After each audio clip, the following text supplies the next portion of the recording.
All right, we are here on our third and final segment with Miss Natasha Parker, the host of Hidden Gems with Natasha Parker.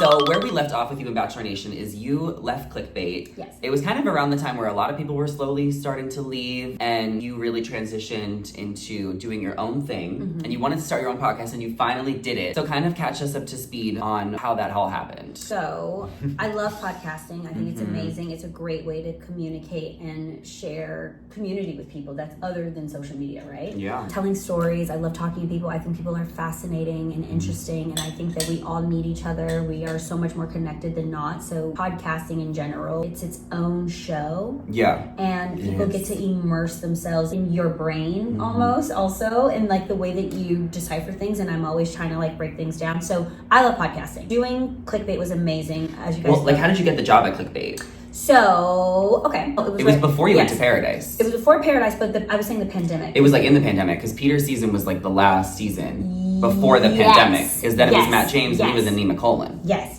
So, Tasha, Joe, and Hannah Ann for my Started season the podcast. Started the podcast. Okay. And Hannah Ann, still a good friend of mine. Love her. She just got married. I know. She did not like podcasting. It was not for her. She tried it, loved that she tried it. She was just like, yeah, like it's not really my thing. And it, podcasting is a lot of work, right? Yeah. So she never did it before, tried it, didn't like it. So then they were like, okay, we need a new host. I started the tea room on my Instagram. I don't know if you remember that. What was the tea room? The tea room was me on Instagram Live with friends from the show, just catching up on life because it was a pandemic. Did you still tea about the show?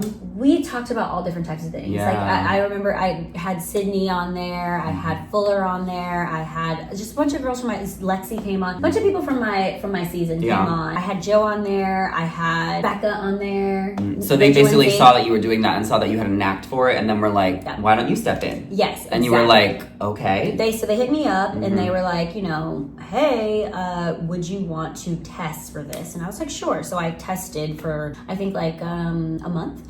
And then Clickbait was like about to get canceled. It was not doing well. Okay. And then they hired a queen. Did you save it? I would say that I saved it, yes. Oh, yeah. I would say that. I'm not kidding.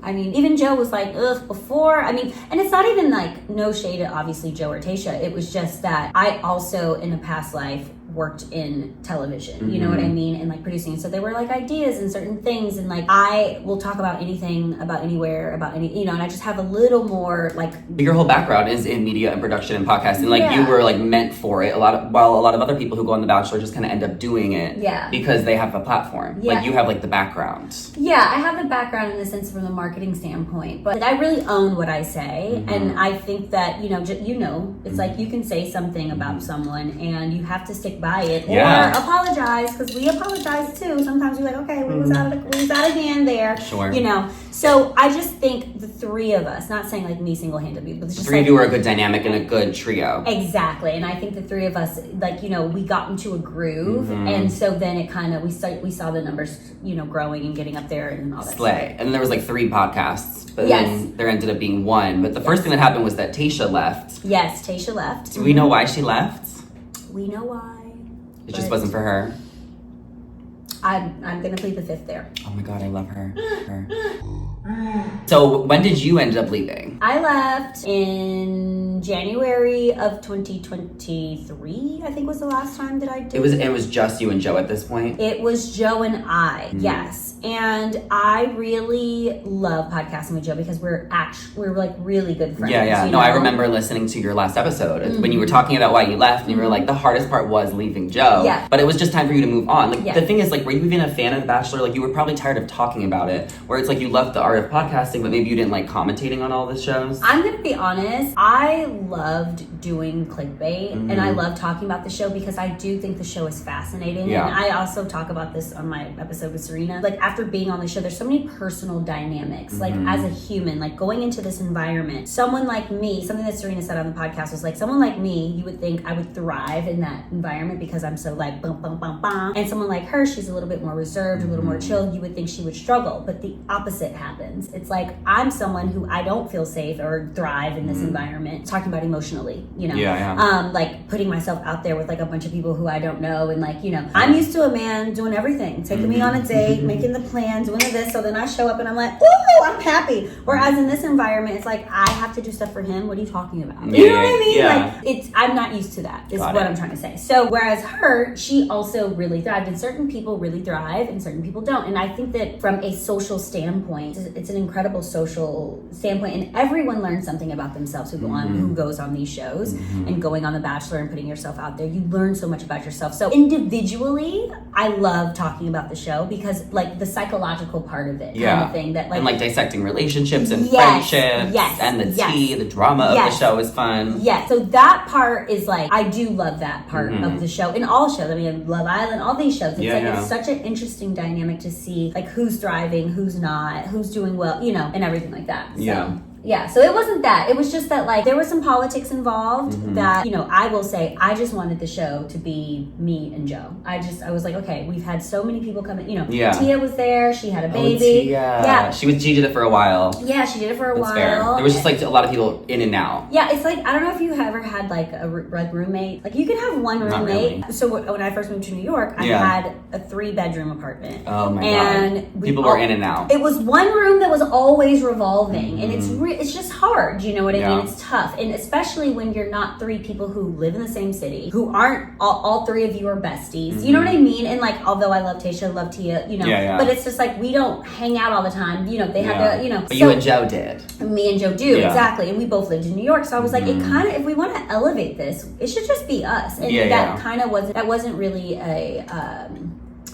an option. And I just felt like we always had to hire someone and get in another group, and then that happened, you know. So it was just time. It was time to go. And I was like, I'm going to do my own podcast, and I want to talk about things that obviously we still love the tea. Do you talk about The Bachelor on your podcast, reality shows? I know you have a lot of like Bachelor Nation guests on. So what is the kind of the premise? So the premise of the show is helping people get unstuck. The reason why I wanted to start it, honestly, was because the suicide rate against young people is so high, and I think that people look at social media and they're like, oh, this person is thriving, this person has this, person has that, and it's like, you don't actually know what it took for this person to get there. So I want to talk to people and bring people on the podcast, like even people see you, like you're like, oh my gosh, he's doing this, he's doing that, I want to do this, I want to do that, and it's like, you have no idea how many people you inspire with what you're doing. Me? Yes, literally. I'm Thank you. Because you are a doer, you're doing it. You're not talking about it, you're doing it. And so people can go on your Instagram or go on your TikTok or go on and like, oh, how do you get so many followers? And they just think that it came out of nowhere. It's like, this is hard work, right?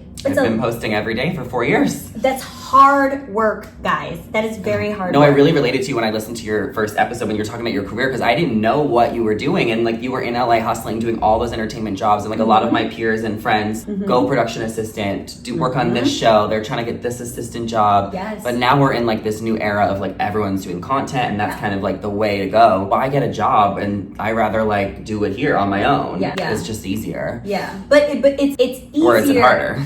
It's easier, but at the same time, but the consistency and being consistent with it sometimes is the hard part. But I think that the reason why we wanted to start Hidden Gems is because I know that when you come on my podcast, you're going to drop so many gems about how you got to this point and how you like your schedules and how you keep the consistency in what you do, and also probably, you know, you're staying home to edit this tonight. You could be going out. You could be doing the night before Croatia. But you know what I mean? Like you could be doing so many other things, and it's like the discipline that goes with that. It's discipline, and it's in your routine. Like you brush your teeth, you make a TikTok. My whole thing is like when I open the app, I have to post. Unless it's after like a certain amount of time at night. Right. So with your podcast, are you doing how many episodes a week? So we do 1 episode a week. And do you have a whole team? There is a team, Gotham Productions. They do it with me. I book the guests, come up with like what we're going to talk about, the interview questions, because I just want to inspire people. So it's like, if you are feeling stuck, go listen to my podcast, go look at the show titles. There's something there for you to help you get on your way to wherever it is you need to go. And also pivot. The beauty of pivoting, sometimes we pivot. When people aren't making money, doing content is great, but there are so many, like even me, I had to pivot, you know? You get off of a show, you go on a show, you get off of a show, everyone cares. Everyone's like, wow, wow, wow, wow. And then slowly there's thousands of other shows. There's so many other people to care about. So it's like the content, everything gets lower, blah, blah, blah. And it's like, this can't be my only source of income. Yeah. You know what I mean? So I'm grateful that I have my background in television and in marketing. And so I can go back and do that if I need to and stuff like that. I'm really excited about the podcast and it's my little baby. And when I get messages from people and they say like, oh my gosh, this really helped me or this really resonated with me. Like, I want to help people. We want to spill the tea. We want to be entertaining. We want to laugh. We want to have fun. But we also want to help people get unstuck. And if we're not helping people, we're not doing. Yeah. It's great for career. It's great for lifestyle, relationships. You've had so many fun guests on, a lot of your friends from Bachelor Nation. And I want to ask, because a lot of your besties, they're all with football players. Anna Ann, Victoria, Sydney, like everyone is now dating a football player. What is this trend where the girls just level up after Pilot Pete's season? Well, What is it about Pilot Pete's girls? I think there's a reason why that season was so good. I do think that, and it's so funny because he ended up with no one in the end. It was himself. hard. It was hard to pick. He killed it on Traders, though. Yes, he did great. He did great. And listen, like, we love Peter. No shade to Peter. We love him. He's great. I think that the girlies from Peter's season were beautiful. They were gorgeous, and I think they also did really well on social media. But I mean, like, you know, someone like Sydney, the way that she met her guy was through DMs. You know, I don't know. I think the pandemic happened. So many people watched that season as well. And the DMs were flooded, and all the eligible men were like, these are the eligible women. It was like 10 bachelorettes all at once. Yeah, I'm not, most of the guys who I date do not play sports. But there are always people who play sports in our DMs. If that makes sense. I'm literally going to clip this. This is perfect. Yes. Okay, well, I mean, listen, I just noticed it. So you're single right now? I am single right now. You're thriving. You're a dog mom. I am a dog mom. Yes, I have to go get her. She went to my favorite groomer is in LA. Which one? It's called Henley. It's on Robertson. They do the best job, especially if you have a poodle doodle. They do the best job. And like, she kind of didn't really need a haircut, but I was like, I want them to do it so bad. So I took her there. It's the best. I'm a dog mom. I am single. Like, there's always someone in my life. But to really publicly put someone out there, because I'm such a crazy sensitive person, it would take the relationship to be like happening for a very long time. And I just know what I want, so I'll meet someone, we'll date for 3 to 6 months, and I'm like, yeah, no, I don't want it anymore. For the people who DM me and say like, how are you still single? I can show you. That was my next question.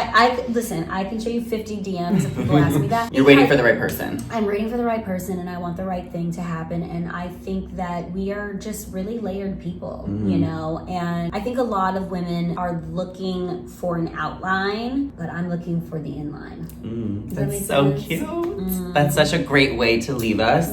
We are always rooting for you. Me and all of Bachelor Nation, we love you. Natasha for Bachelorette. Thank you so much for coming on here, spilling tea. I love that you were able to come over. Yes, so much know. fun. Give me a hug. And we do one final cheers, of course. Cheers. With our lipstick stained cups. Mwah. Bye, guys. Do not forget to hit the like button, comment, and subscribe. See you guys in the next one. Bye. Oh my gosh, how obsessed are we with us?